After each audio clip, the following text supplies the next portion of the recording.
Hi, I'm Cindy from bdancewear.com, and today in this video, I'm going to show you how to sew on buttons. It's a really easy skill to learn. It can create a dramatic impact and completely change the look of a costume. Plus, you never know when you're going to need to sew on a button that fell off. So I'm going to show you a couple different types of buttons. There are buttons with a loop in the back, and then there are buttons that are like this with single or a double. So when you sew the single, obviously you're going back and forth. There's two different ways to do the double. Either you can make two even lines like this, or you can do a crisscross.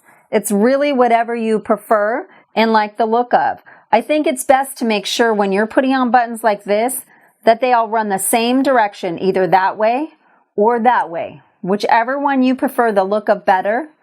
And depending on the direction, if the buttonhole goes like this, it's better to have it go the same direction. If the buttonhole is going up and down, then you have it go the same direction. So we're going to sew on, first we'll sew on one of these black buttons that are, a lot of times pearl buttons are like that, or if you're sewing on like the back of a military looking button, you'd use one of these. So first thing you're going to do is, I'm going to start this from scratch because I like to make it faster. So I'm not working as hard, especially when I'm sewing lots of buttons on. I'm going to make the thread nice and long. I'm going to take that looper, go through the needle. Now, instead of just having one thread, the traditional where you fold it over, I have 4 threads that are going through sewing this down, so it'll be stronger and quicker. So the first thing you'll do is put the needle through the back side. First, determine where those buttons need to be. Let's start there. So let's cut this in half. You'll want to say, okay, now is this somewhere you're exchanging buttons or it's just a fake button? You'll want to make sure and line that up and then use chalk or something to mark across so you have even spots.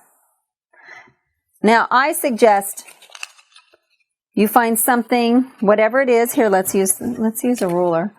Say, if you're just doing fake buttons, you want to keep them consistent. So then go 1 1/4 inch, 1 1/4. Don't mark it with a permanent marker. Mark it with something that you know is going to come off. Okay, so if you're sewing like that. So the first one I'm going to sew is one of these buttons. Let's put a mark. This is where I want to sew it, right in that center. I'm going to have the needle come up just to the side of that triangle, or the cross. Plus sign, whatever you want to call it. Then go through here. The reason I haven't gone dead center is because dead center is in the middle of this post. Put it through there. And then I'm going to go through. And you just keep looping it through. Make it nice and tight. Knot it. I usually knot it more than once. And then there you go. You have a button sewn on. Now I'm going to show you with this particular button. Made our mark. This is where we want our button to be. Now this is a little trick that'll help a lot. If you are, helps if there's a knot in it.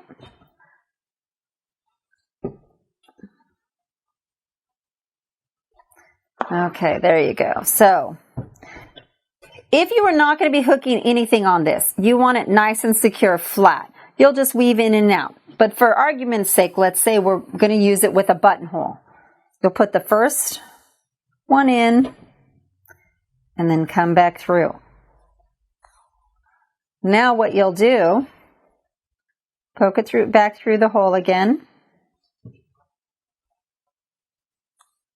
Before you pull it tight, put a needle in that spot. Now pull it tight.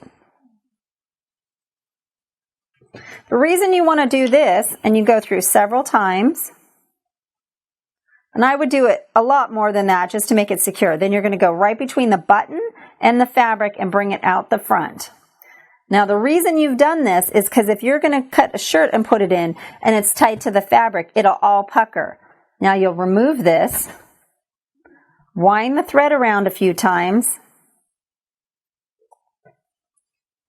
Go back through